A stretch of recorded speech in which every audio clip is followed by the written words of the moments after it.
लालची था। उसे लगा कि वो दोनों मर गए होंगे और लालच के चलते उसने अपने दोस्त का सोना भी खुद के पास रख दिया। थोड़ी देर बाद जब क्लेमन और दूसरा आदमी टेंट तक पहुंचे तो उस आदमी को अपने दोस्त पर बहुत गुस्सा आया और उसने उसे गोली मारकर उसकी जान ली। उसके बाद क्लेमन और वह आदमी ने सामान उठाया और सफर जारी रखा। वे दोनों कई महीनों तक इसी उम्मीद पर चलते रहे कि कोई इंसानी आबादी उन्हें मिल जाए, लेकिन दोबारा सर्दियों का मौसम आ गया और हर तरफ के जंगलात बर्फ की सफेद चादर में छुप गए। उस आदमी ने जो सामान उठाया था वह काफी भारी था, इसलिए उसे बर्फ में चलने में मुश्किल हो रही थी। ये देखकर क्लेमन ने उसका बोझ हल्का करने की कोशिश की और कहा कि कुछ देर के लिए अपना सामान मुझे दे दो। लेकिन यहाँ उस आदमी को शक हुआ कि शायद क्लेमन भी उसका सोना चुराना चाहता है, इसलिए उसने क्लेमन पर हमला करके उसे नीचे धकेल देता है, जिससे क्लेमन बेहोश हो जाता है। थोड़ी देर बाद क्लेमन को होश आया तो उसने देखा कि भेड़ियों का एक झुंड उसकी तरफ आ रहा है। अपनी जान बचाने के लिए वो एक दरख्त पर चढ़ने लगता है, लेकिन पेड़ पर चढ़ते वक्त एक भेड़िया उसका पांव पकड़ लेता है। लेकिन दरख्त कमजोर था और दरख्त दरमियान से टूट गया, जिससे क्लेमन नीचे गिर पड़ा। अब क्लेमन को लगा कि उसकी मौत पक्की है। तभी अचानक गोली चलने की आवाज आई। क्लेमन ने आंखें खोली तो उसने देखा कि कुछ भेड़िए मर चुके हैं और जो जिंदा थे वह भाग चुके हैं। दरअसल इलाके के शिकारियों ने आकर उसकी जान बचाई। वो उसे अपने गांव ले गए, जहां गांव के लोगों ने उसका इलाज किया। बरसों की मेहनत के बाद क्लेमन एक इंसानी आबादी तक पहुंच चुका था। लोगों को देखकर उसे बेहद खुशी हुई। कई दिनों तक वो गांव में रुका और लोगों ने उसकी खूब खातिरदारी की। एक दिन गांव में एक लेटर आया जो किसी और का नहीं बल्कि खुद वार्डन का था। इसमें लिखा था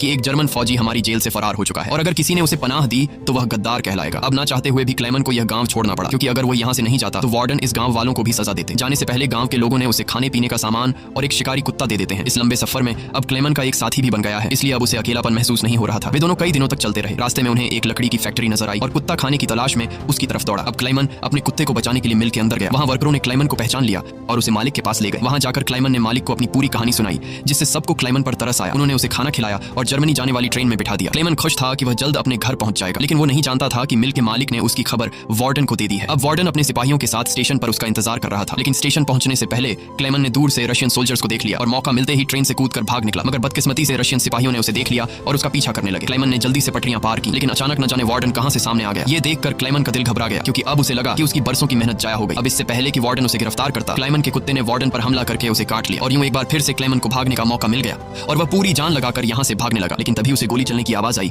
और जब उसने पीछे मुड़कर देखा तो उसने अपने कुत्ते को मरा हुआ देखा। ये देखकर क्लेमन को काफी दुख हुआ, लेकिन इसके बावजूद भी वो रुका नहीं और अपनी पूरी ताकत से आगे बढ़ता रहा। उसके बाद वो पुल के ऊपर चढ़ा और नीचे से गुजर रही ट्रेन के ऊपर कूदकर वहां से भाग निकला और कुछ इस तरह से वो वार्डन के हाथों से फिर बच निकला। अब ऐसे ही दिन गुजरते गए और क्लेमन आहिस्ता आहिस्ता इस सफर में आगे बढ़ता रहा। देखते ही देखते साल 1952 आ गया और अब क्लेमन को जेल से भागे हुए पूरे 7 साल हो चुके थे। वो उस वक्त सेंट्रल एशिया में था और एक गांव के मेले में इधर उधर भटक रहा था। उस मेले में उसने खाने पीने की अलग अलग चीजें देखी। खाने को तो उसका मन कर रहा था, लेकिन उसके पास पैसे नहीं थे, इसलिए वो दिल पर पत्थर रखकर आगे बढ़ गया। तभी उसकी नजर 2 लड़कियों पर पड़ी जो मेले में पैनकेक्स बेच रही थी। क्लेमन ये पैनकेक तो खाना चाहता था, लेकिन उस बेचारे की जेब में 1 पाई तक नहीं थी, इसलिए वो मायूस होकर आगे चलने लगा। पर तभी उनमें से एक लड़की को उस पर तरस आ गया और उसने पैनकेक का एक हिस्सा तोड़कर क्लेमन को दे दिया। पहले तो क्लेमन को थोड़ा अजीब लगा, फिर उसने लड़कियों का शुक्रिया अदा करते हुए वो पैनकेक खा लिया। अब इस मेले में एक ज्यूइश आदमी भी था जिसने ये सब कुछ देख लिया था। उसके बाद क्लेमन एक चर्च में गया और ये आदमी भी उसका पीछा करते हुए चर्च में आ पहुंचा।